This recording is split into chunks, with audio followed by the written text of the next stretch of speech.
il m'a fait de la merde. Parce que 100%, il y a tout qui crache. Moi, je sais pas comment les gens qui me suivent, qui utilisent... C'est infâme. Enfin, vous faites rien de vos journées, c'est pas possible. Non mais, oh, t'es trop smart. T'es trop smart. Il est parfait, l'interface.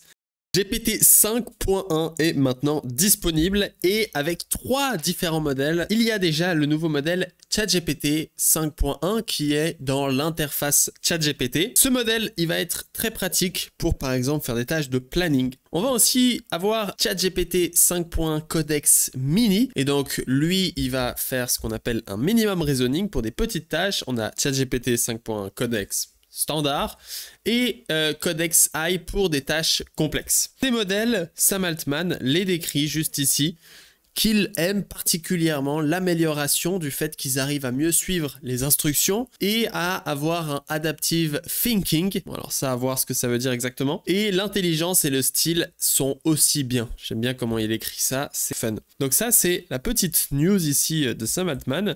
Et on a des retours déjà assez positifs. Donc ici, voilà, GPT 5.1 fait tellement mieux que Sonnet que je m'en fous à quel point c'est lent.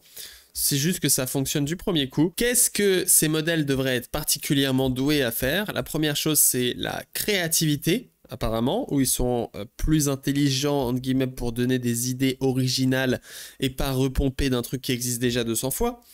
Et ils sont meilleurs pour suivre les instructions. Et donc, on va tester ces deux choses. J'ai préparé 3 prompts qui vont permettre de venir faire des améliorations à l'email juste ici, où il y a pas mal de choses à faire. Donc, c'est parfait pour tester des petites features. Et j'ai 3 tâches et je vais te les présenter. J'ai 3 tâches qui vont permettre, bam, de faire des tests de logique. Donc, de regarder à quel point l'IA est intelligente dans la logique pour venir modifier du code métier. On va faire des tests d'ID, donc à quel point elle est capable de trouver des nouvelles idées. Une test UI qui va lui demander de modifier spécifiquement l'UI juste ici. Donc on va commencer avec le test logique. Alors le test logique, il est assez intéressant et ça vous parlera un petit peu, vu que j'envoie des emails et que c'est un software d'envoi d'emails. Ce test, il va avoir comme concept, donc si j'ouvre curseur juste ici, on va pouvoir lancer ici, tu vois que j'ai déjà préparé le prompt. Quand on clique sur un lien d'email, actuellement, ça va sur le site sans avoir d'UTM tracking tag, ce qui empêche mes outils d'email, donc que ce soit Plausible ou PostHog ou tous ces trucs, d'avoir des informations. Et donc, j'aimerais bien qu'il y ait j'aimerais bien ajouter un settings dans les settings de l'organisation qui permet d'ajouter ou pas les tracking tags. Et quand c'est on, chaque lien est généré avec différents tracking tags, UTM source, UTM medium, UTM campaign. Attention, si le lien possède déjà des UTM, on ne les rajoute pas. Et lors du tracking et comptage des clics, il ne faut pas afficher les UTM tags. Donc on a 2 cas précis et on va pouvoir tester. Donc je propose de faire Sonnet comme ceci. Comme ça, on va pouvoir faire Sonnet. Et ici, on va faire GPT 5, donc GPT 5.1 sans codex. Et on va passer comme ceci en plan mode, afin de lancer 2 instances qui vont d'abord réaliser un plan. Et une fois qu'on aura le plan avec GPT 5.1, on va exécuter avec le GPT 5.1 codex. On va tester. Les deux ont le thinking. Alors en fait, je suis pas sûr des noms des modèles ici qui sont disponibles sur Cursor, hein, mais quand on regarde juste ici, on a GPT 5.1 Codex AI, GPT 5.1 et GPT 5.1 Codex Mini. Ah, et on a aussi GPT 5.1 Codex, mais par défaut, il est désactivé. D'ailleurs, on peut désactiver ça. Ok, on va lancer ça comme ça. On va pouvoir tester un petit peu la différence. On va se mettre en Agent UI ici pour voir les différences. Et comme ça, je peux venir lancer 2 fois le modèle et on se retrouve quand c'est terminé. On notera que GPT 5.1 ici, elle est beaucoup plus vite. Donc, j'ai pas forcément regardé le temps. Je devrais toujours rajouter, je ferai pour la suite ici. Mais ici, avoir les stopwatch. Alors, comme tu peux le voir, il y en a certaines qui sont un peu là depuis longtemps. Mais ici, on a les 2 tasks qui sont terminées. Et donc, on va pouvoir regarder. Les 2 ont fait un plan. Et donc, ils nous posent des questions. En fait, c'est pour ça qu'il allait très vite. GPT 5.1 me dit, bah voilà, pour la campagne name, tu veux que ce soit le nom interne de la campagne, le subject de l'email, le slug dérivé du nom. Donc ici, je vais dire valeur par défaut off. Et là, on peut voir que c'est pas les mêmes réponses. Mais je vais quand même garder La première, même réponse, check. Et ici, je vais dire only strip the one we add. Yes, workflow 2. Donc peut-être que GPT 5.1 est parti sur le principe du workflow lui-même. Et donc là, on va venir start stopwatch comme ceci, untitled, pour voir lequel arrive à nous pondre le plan le plus rapidement. Donc ici, il est allé beaucoup plus vite, hein. En moins de 30 secondes, il m'a fait le plan juste ici. Alors que GPT 5.1 est encore en train de charger, c'est pas étonnant. Donc ici, on peut voir que ça a été le stopwatch qui est juste ici. Donc en 1 minute, il a été plus rapide, sonner juste ici. Après, ce qui va nous intéresser, c'est surtout combien de temps ils vont prendre en général. Et donc là, ils sont toujours en train de faire. Et en même temps, on peut regarder le plan. Donc ici, il nous montre le plan. View plan. OK, c'est affiché juste ici.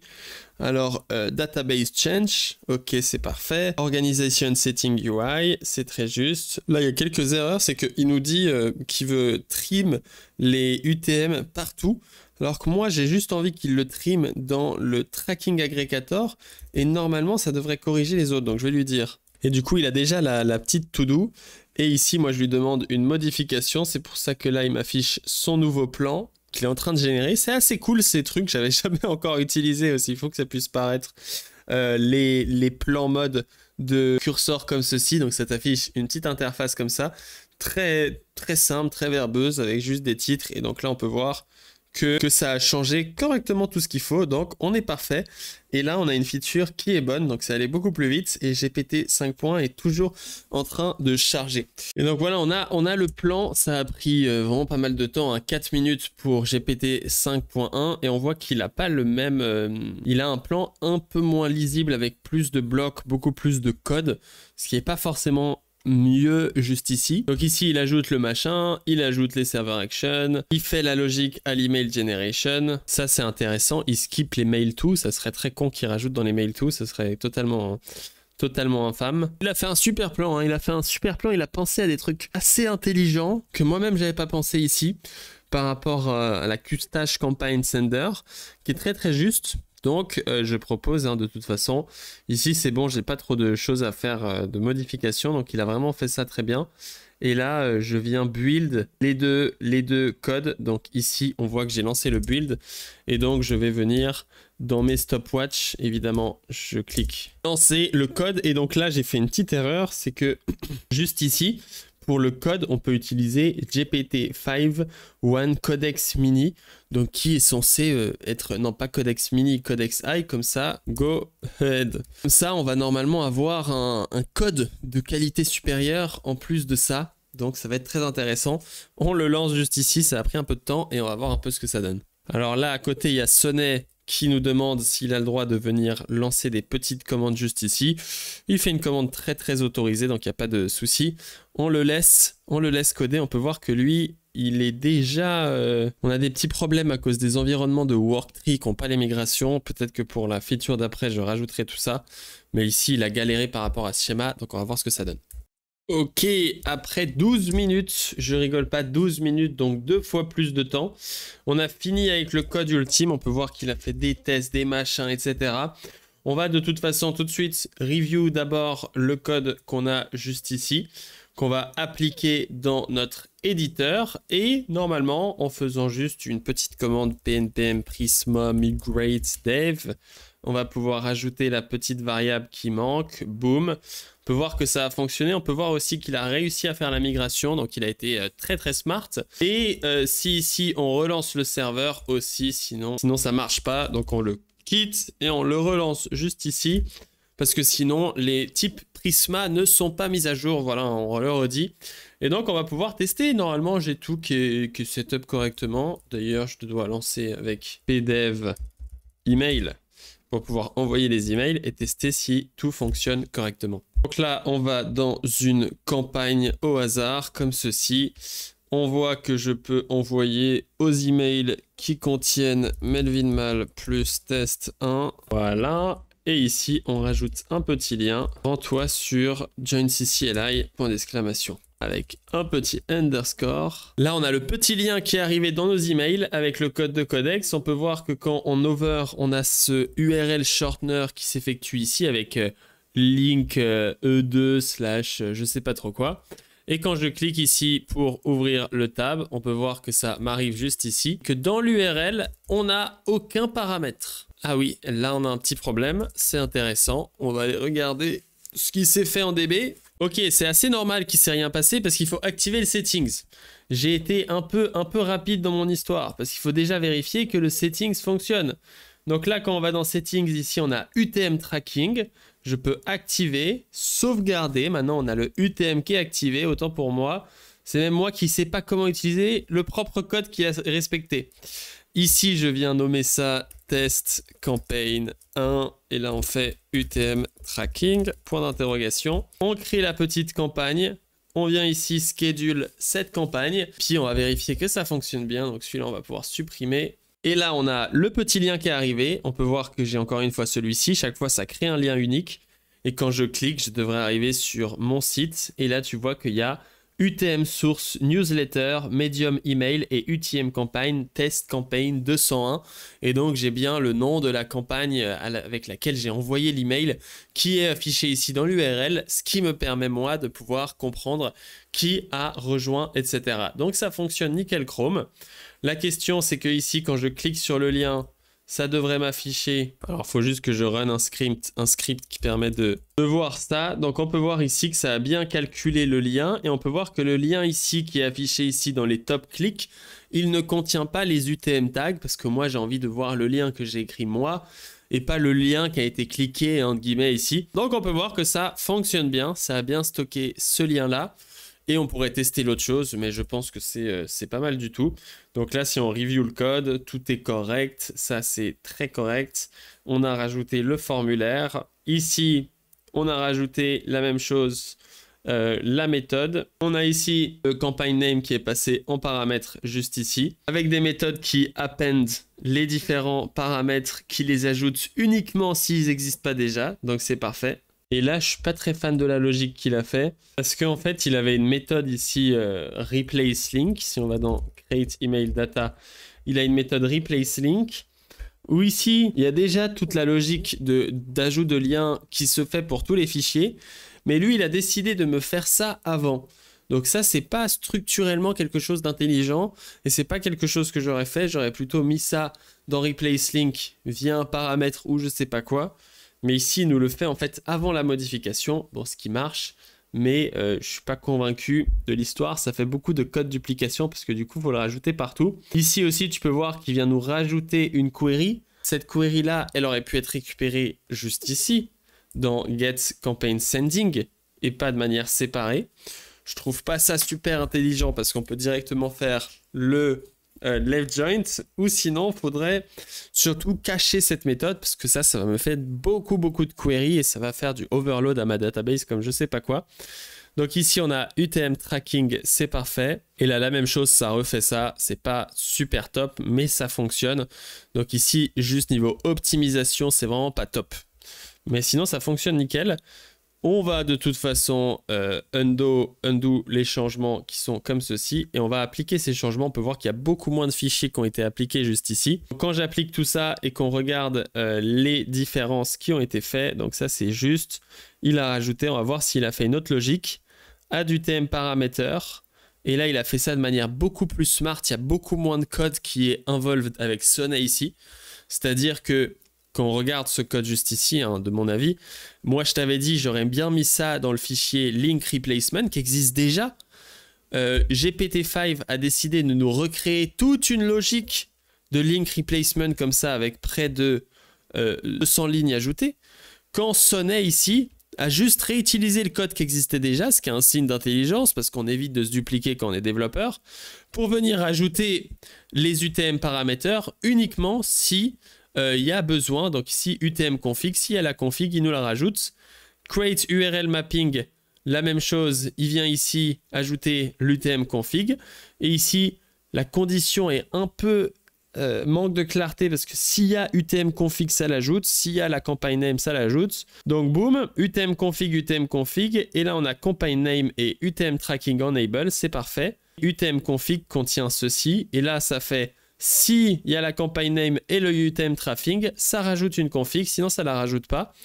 Et ici, ça vient ensuite dans la méthode replace link. Tu vois exactement ce que je t'ai dit juste avant. C'est assez dingue. Rajouter ce context.utm tracking. Ici aussi. Et là, ça delete les différents paramètres. C'est exactement ce qu'on a demandé. Et là, ça sélectionne. Mais les gars, le code est 100 fois mieux. Le code est 100 fois mieux. 100 fois plus intelligent. 100 fois plus optimisé, avec beaucoup moins de lignes de code, et tout fonctionne parce que là tu peux voir qu'il a mis la récupération, si je fais des petits dessins comme ceci, dans la méthode cache query. Cette méthode, elle est importante d'utiliser dans un sens d'optimisation parce que lui, GPT 5.1, en me faisant une query séparée, si je ne regarde pas le code, quand j'envoie 20 000 emails, ça veut dire que je vais faire 20 000 queries à ma database. Pas le faire. Ça va pas le faire. Ça va faire exploser mon nombre de connexions. Ça va faire des caches parce que je sais que la campagne ne change pas. Donc, je cache la campagne pour 10 minutes chaque fois. Et comme ça, il n'y a qu'une seule query qui se fait tout l'email. Et donc là, on voit qu'il récupère le name et qu'il récupère le setting ici, ce qui est beaucoup plus correct. Et qu'il a utilisé le code existant. Donc, c'est parfait. C'est une masterclass. Sonnet a fait une masterclass. Ici, il n'y a juste rien à dire. On va tester, donc je sais juste pas, je pense qu'il a pris le même nom, donc il ne va pas y avoir de souci. Donc ici, hop, on teste, on schedule. Donc là, on a modifié le code pour utiliser le code de Sonnet. Mais là, le code de Sonnet, je suis désolé pour toutes les personnes qui kiffent GPT, mais le code de Sonnet est 100 fois mieux, en sachant que les deux ont le même contexte, hein. Il y a le fichier agent.md qui est une copie du fichier Claude. Et en plus, on utilise Cursor. Donc, les deux ont exactement la même chose. Et là, on peut voir que quand on clique sur ce lien, en sachant que j'ai activé le settings, normalement, on peut voir qu'on a toutes les settings qui sont rajoutées ici de manière 100% correcte. Donc, il n'y a tout simplement pas de débat. Ici, assez impressionnant quand on compare les deux. Donc, j'ai utilisé le I pour les tâches complexes. C'est une tâche complexe, qu'on soit sûr. Et GPT-5 pour le plan qui est recommandé dans plusieurs trucs. Donc évidemment, on pourrait changer. Mais donc si ici, on compare et qualité, les deux fonctionnent. Alors là, il n'y a pas de souci. Les deux, on one-shot le truc. Mais en fait, sur le niveau d'intelligence par rapport à ma code base de réutilisation des choses qui existent, quand on compare GPT et Sonnet 4.5... qui est toujours mon modèle préféré. On est quand même sur 12 minutes d'exécution contre 6 minutes d'exécution, donc 2 fois plus rapide. On est sur une qualité ici à 3 sur 10 et là à 9 sur 10. Voilà, c'est simple. Ici, il m'a fait de la merde. Il m'a fait de la merde parce que si je prends le code que GPT 5.1 m'a fait tout de suite, que je le déploie, que j'envoie une campagne, 100%, il y a tout qui crache. C'est sûr. Quand Sonnet a utilisé un code parfait, où je suis sûr que rien ne va crash et que ce code, je peux le déployer en production sans test. Parce que c'est évident que ça marche. Tu vois, juste ici, il a ajouté name dans le cache query. C'est parfait. GPT 5.1 codex, c'est n'importe quoi. En fait, comme d'habitude, pour la majorité des features, pour moi, GPT 5.1 et GPT 5 à l'époque, qui sont pour moi très très proches pour l'instant, ils over-engineer à un niveau qui est stratosphérique. C'est-à-dire que même quand je dis à Sonnet, j'ai un prompt juste ici, quand j'écris ultra-think, ça fait ça. Même quand je lui dis ultra-think comme un porc, il think plus intelligent que GPT. Voilà pour ce premier test. Ici, on est à 1-0 pour Sonnet. Il n'y a pas débat, il n'y a simplement aucun challenge. Ici, c'est presque facile. On va tout de suite ajouter tout ça et commit parce qu'on valide le code, il n'y a pas de souci. Moi, je valide ce code production ready. Il faudrait ajouter des petits tests, mais ce ne sera pas le sujet de cette vidéo. Donc, on va faire le deuxième prompt qui est un test d'idées. Donc là, ça va vraiment être du brainstorming où on va faire la même chose. On va faire 2 modèles avec Sonnet et GPT 5.1. Petite pause pour te dire qu'en allant sur le lien mlv.sh/ai, tu peux accéder à une masterclass gratuite Claude Code, mais pas que. Tu vas aussi pouvoir accéder à mon CLI qui contient toutes mes commandes, donc je les montre juste ici, mais tu vas avoir mes agents, mes commandes, mes hooks, mes output styles et toute ma configuration pour utiliser Claude Code comme un pro. Et tu vas aussi accéder à une formation, comme tu peux le voir juste ici, avec un petit sourdage et pas mal de leçons juste ici, conductor, masterclass, etc., etc. Tu vas pouvoir y accéder pour, par exemple, comprendre comment fonctionnent les agents. Pour ça, on va créer un agent, etc.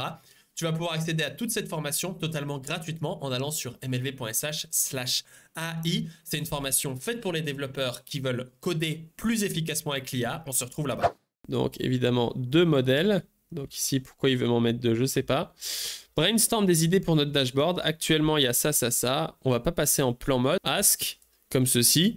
Et on va lui envoyer comme ceci cette petite question pour la brainstorm d'idées. Là, ça va vraiment être juste un jugement de quelles données, quelles statistiques seraient intéressantes à mettre dans notre dashboard. Ça va principalement être pour tester l'idée. Alors là, je suis en train de me dire que ça n'a pas fonctionné parce que avec le mode ask, on ne peut pas faire plusieurs modèles. C'est ça que tu me dis. Check, ask. Avec ask, il n'y a qu'un seul modèle. Ok, bon, on va faire le mode agence, pas très très grave. Check, check. Voilà, on a une fois GPT, une fois Sonnet. Donc, c'est une question à ne pas le mettre en mode plan. C'est une analyse, comme j'écris juste ici. Donc, normalement, il va être capable de venir nous analyser le code. On va voir ce que ça donne. Donc là, GPT 5.1 a terminé déjà. On va voir la réponse. On peut voir qu'il a pensé. Je trouve ça dommage qu'il n'a pas lu des fichiers, alors que lui, il a quand même exploré des fichiers. Donc ici, par rapport au côté agentique, Sonnet a un comportement par défaut qui est plus correct. Parce que oui, il a réfléchi, ça c'est pas mal, mais il a aussi exploré les fichiers pour comprendre actuellement comment ça se passe. Alors que lui, il m'a direct répondu, c'est pas grave, on va quand même juger les réponses. Donc je garderai la plupart. Ce que tu as déjà fait, ça c'est bon. New today, ok, c'est une bonne idée. Email send, intéressant. Email envoyé, 30 jours, plus per subscriber, plus ou par campagne. Ouais, c'est pas super. Email deliverability, c'est super important. List elf deliverability, c'est parfait. Email engagement, delivery, open, click, garder, mais rajouter, open rate, CTOR. Ça, c'est pas mal de faire VS les 30 jours. Email issu, c'est important. Risk alert, voilà, le renommer. Un risk center, unserved. Donc ça, il y avait déjà. Qu'est-ce qui dit nouveau bloc, audience gros. Je mettrai en ligne active subscriber, le nombre d'actifs, plus le nombre les 30 derniers jours. Ça, c'est déjà le cas. Donc, combien il y a de nouveaux net news, c'est vrai que c'est une information importante. Et un list score, ça, c'est vrai que c'est une très bonne idée. Hein. Très, très bonne idée. Un list score, un score qui permet de savoir à quel point la liste est safe ou pas. Le bloc email et engagement, 300 plus comparatif, open rate, click rate, top performing et risque et hygiène. Voilà, c'est un peu la même chose que l'autre. Ouais, c'est des bonnes idées, c'est des bonnes idées. Il n'y a pas de souci, il n'y a pas de souci. On va voir ce que Sonnet nous a dit. La réponse est déjà beaucoup plus courte, ce qui est mieux parce qu'on n'a pas tendance à lire toutes les réponses. Métrique à mettre davantage. Health score. Ah voilà, il a donné la même idée. Pour moi, c'était la meilleure idée de GPT. Active subscriber trends. Voilà, on n'a pas le delta affiché actuellement. C'est vrai que c'est peut-être plus intéressant que juste le nombre de plus. Revenu impact, valeur moyenne par subscriber. Ça, c'est intelligent parce qu'en fait, il sait que moi, j'ai les données des revenus par subscriber qui sont stockées en fait directement dans l'app. Et donc, il me le propose de l'ajouter. Pourquoi il sait ça? Parce qu'il a lu le code. Nouvelle métrique, engagement scored. Ouais, bon ça c'est un peu nul. Best time to send. Ça pourrait être intéressant, effectivement, avec l'historique des open. Ah, ça pourrait être, ça c'est une très bonne idée. Je vais la noter. Alors le score c'était une bonne idée, mais avoir une sorte de graphique open rate par heure en fonction de la time zone des settings, c'est assez cool parce que ça pourrait te dire, bah voilà, en fait, les gens ouvrent tes emails à 6 heures, etc. En fait, c'est des données que j'ai, donc c'est l'utilisation de données pour afficher des informations cool. Donc voilà. Workflow actif, voilà, un workflow card, c'est vrai que c'est pas stupide. Workflow card, nombre de workflows actifs, subscribers dans les workflows, etc. Ça pourrait être intéressant d'afficher, entre guillemets, tout ceci. Domain health, donc est-ce qu'il y a des problèmes de domaine? Quick action section, bouton rapide vers les actions. Ah, c'est pas mal aussi. Bah, les idées sont bien meilleures. Alors là, vous voyez mes réactions, c'est naturel, hein. Je suis pas là pour mytho, ça ne sert à rien, je m'en fous, moi je veux le meilleur truc qui existe. Une petite carte Quick Action pour venir faire. Hein. Donc qu'est-ce qu'on est en train de faire là au cas où tu es totalement perdu sur mon analyse, hein. C'est de venir améliorer ce dashboard qui est juste ici. Donc ici il y a des infos. Bon ici les infos sont dégueulasses parce que en fait c'est totalement buggé, c'est des tests email et j'envoie des tests. Mais ce serait super cool. Quick Action. Email deliverability plus email issu, c'est vrai qu'on pourrait les fusionner, c'est un peu des mêmes informations. Mais c'est du génie. Les gars, il m'a que donné des trucs. J'aurais dû lancer ce prompt depuis des années. Fusionner email deliverability, ces deux cartes se chevauchent, blablabla. Simplifier new today. Ok. Réorganisation suggérée. Ok. Amélioration UX au lieu de juste un nombre. Ajouter une progress bar vs limite du plan. Ok. Pour last campaign, ouais, ça faudrait que je change aussi, j'ai déjà voulu. C'est du génie, voilà. Alors là, on est sur le manière subjectif. Les deux modèles avaient le choix de lire du code, hein. Mais ici, bon, les deux ont été très rapides, donc ça change pas grand-chose sur ce sujet-là. On va dire que Sonnet a pris un peu plus de temps parce qu'il n'a pas lu le code. Mais ici, la qualité, elle est à 5 sur 10, c'est pas super. Mais là, elle est à 8 sur 10. Il m'a donné des vrais insights, j'ai même fait des notes. Ouais, je suis désolé, mais... on avait dit que créativité devait être meilleure. Sonnet pour moi est toujours 100 fois plus créatif, intelligent, enfin pas 100 fois, je suis un peu abusé. Mais vraiment j'adore ce modèle, hein. Moi pour vous dire, maintenant moi j'utilise Claude. Si je dois faire quelque chose pour poser des questions, j'utilise toujours Claude. J'ai pris l'habitude maintenant d'avoir l'app Claude, ça fonctionne toujours. Et ça me permet d'avoir qu'une seule source de vérité dans tous les sens. C'est pas pour rien. C'est pas pour rien que j'ai fait ce choix. Les différences sont... Ok, on est sur le deuxième test. C'est parfait. On peut passer sur le troisième test. Juste ici, on rouvre. On rajoute encore une fois deux modèles. On passe sur GPT 5.1. Et on passe cette fois en plan mode, encore une fois, on va tester ce fameux plan mode. Et donc là, on va faire un test d'UI. Actuellement, dans le menu de gauche, nous avons les informations de l'application. Donc qu'est-ce que je dis? C'est qu'actuellement, ici, on a tout le menu. Et en plus, on a l'organisation. Et tu vois qu'ici, ça rajoute une scroll bar sur un petit écran. C'est pas super joli. Donc je me suis dit, j'aimerais bien qu'il y ait ce menu ici. Et qu'il y ait un bouton ici, Settings. Ok. Organisation. Quand on clique dessus, ça change ce menu pour afficher celui-ci. Pas super compliqué, mais je l'ai expliqué. Je voudrais que tu remplaces ce menu par un bouton qui serait au-dessus, qui serait aussi au-dessus du user dropdown. Le bouton serait appelé Settings. Quand on clique dessus, on arrive sur ici org slug settings. Et à ce moment-là, se remplace par le menu avec en haut un bouton back, blablabla. J'aimerais que tu crées cette sidebar, il faudrait juste interactivement modifier le menu affiché en fonction du path actuel. Bam, on envoie, c'est parti pour le troisième test. C'est parti pour le troisième test. Bon, vous savez quoi, je vais annuler, on va reprendre ça. Et dans le cas où c'était à cause de ça, on va cette fois utiliser les deux modèles et on va tester GPT-5 Codex AI. Peut-être qu'il est plus intelligent. Donc comme ça, personne pourra me dire que j'ai pas testé les capacités maximum du modèle. On teste les deux et comme ça, on saura rapidement ce que ça donne. Donc on va commencer la stopwatch. Hop, start stopwatch qui est menu bar, plan. Et on va voir le premier. Donc il a inversé les menus, je peux pas les changer, c'est pas très grave. Et on se retrouve quand c'est fini. Alors c'est allé évidemment beaucoup trop vite, on est sur mes stopwatch à 1 minute pour la première chose et ici il nous pose déjà des questions. Ok, en fait j'ai pas passé dans le plan mode, bon c'est pas grave, fuck le plan mode aujourd'hui, hein. On peut voir que lui il dit qu'il nous a déjà terminé tout ça.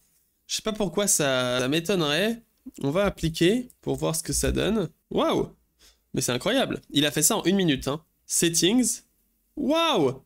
Mais c'est une dinguerie. Mais il a one-shot le truc en 2 secondes. Mais il est trop smart. Je pensais que ça allait être compliqué. Je pensais que ça allait être un peu compliqué. Tu sais quoi, j'avais même pas l'idée de comment j'allais le faire. Pour moi, c'était pas facile comme feature. Et Sonnet, il est venu. Il m'a one-shot le truc. Non mais, oh, t'es trop smart. T'es trop smart. Il est parfait, l'interface. Exactement ce que je voulais. Mais précisément. Genre, 100%. Back, si ça fonctionne, voilà, c'est parfait. Settings, ça t'affiche ça. Back, ça t'affiche ça. C'est parfait, c'est... Bon, je suis très fier de mon prompt qui est d'une perfection à toute épreuve. Ici, en 1 minute, il m'a terminé ça. Le code est parfait. 1 minute, pas plus, pas moins. One shot, c'est parti. 10 sur 10, on va quand même review le code, hein, la qualité du code en lui-même. Tchac. Ici, il a rajouté des petits codes pour filtrer avec le groupe title, c'est parfait. Si c'est settings, il affiche ça. Sinon, il affiche ça, c'est parfait. Si on n'est pas sur la setting page, il affiche un bouton pour afficher les settings. Navigation footer card. Qu'est-ce que c'est navigation footer card? Je sais pas ce que c'est. Navigation footer card. Ah, c'est con là, la navigation footer card, pourquoi tu me la mets? Ah oui, oui, oui, ok. Non, non, ok, c'est pas con. C'est pas con, c'est plutôt smart. Juste qu'elle devrait être au-dessus. Hein. Alors là-dessus. Petite erreur, on la voit pas parce que la footer card s'affiche que à certaines conditions. Mais donc là, il a terminé aussi, j'ai l'impression. Ok, donc ça a pris Manage Stopwatch 3 minutes 41. 3 minutes 41 et je pense que je vais refaire le test ici avec GPT-5 mini parce qu'en fait c'était une petite feature. Donc si ici je undo, que là je review, ok boom, undo, et là j'applique celui-ci, on va voir ce que ça donne. Hein. Donc là quand je refresh, on a le bouton settings, quand on clique dessus ça affiche ça, c'est très correct. Ça fonctionne aussi, il n'y a pas de souci. Bon, vous savez quoi, pour le fun, puisqu'ils ont tous les deux réussi, on va tester le même prompt ici avec Composer versus Composer, donc qui va très vite, versus GPT 5.1 Codex Mini. Comme ça, on aura testé ces modèles-là pour voir à quel point aussi ils vont vite, parce que c'était une tâche finalement assez facile sur ce test UI. Ça fait quand même intervenir un peu de logique, mais voilà. Donc même Codex Mini est lent comme la mort, mais t'as envie de te tuer. Moi, je sais pas comment les gens qui me suivent, qui utilisent Codex, c'est infâme. Enfin, vous faites rien de vos journées, c'est pas possible. Vous êtes là en train de boire un café toute la journée. C'est la seule solution parce que c'est tellement lent. Mais c'est qu'il y a être lent et être lent. Mais c'est le niveau lenteur maximale. Lui, il a fini. Bon, alors, il m'a posé des questions. Bon, alors, le code correspond déjà à la demande. Ok, les deux vont me faire n'importe quoi ici parce que j'ai pas supprimé le code, donc c'est de ma faute. On vient ici undo, undo, et on vient ici relancer ça, bam, sur les modèles mini. Et c'est mal fait, mais c'est mal fait leur interface à curseur, ils me rendent fou, il n'y a rien qui va sur cette application, je suis désolé. C'est très pratique pour tester les modèles, parce qu'avant je me faisais chier comme la mort pour tester ces modèles, mais c'est le seul truc, hein, et ça va me coûter 20 $ de tester 3 modèles. Donc ici Composer il a terminé, Codex il est toujours en train de réfléchir, est-ce que le code de Composer il fonctionne? On va tout de suite tester, tchouk, on refresh, on peut voir qu'il nous a fait un settings un peu plus minimaliste, j'aime bien aussi, et ça fonctionne parfaitement, donc il n'y a pas de souci. Il a one-shot ça en 2 secondes, et GPT-5 Codex, il va réussir, mais il fait n'importe quoi. Évidemment, ici, il s'est un peu énervé, parce que j'ai fait le diff, mais c'est lent, ça ne marche pas. Même pour des modifications simples, c'est lent. Donc encore une fois, je suis désolé pour le fight, mais 3 pour Sonnet ou n'importe quel autre modèle, Composer aussi, et 0 pour GPT 5.1. Alors vous serez là pour me dire que j'ai peut-être tort, mais moi je trouve que les exemples dans cette vidéo ont été clairs. Encore une fois, je le dis, mon mantra que je fais dans chaque vidéo c'est la même chose. Je suis pas là pour tester les hypes. Je suis là pour tester le concret. Et parfois, le concret est concrètement aligné avec... Le débat n'existe pas, on est d'accord. Voilà. Si vous n'êtes pas d'accord, mettez un commentaire.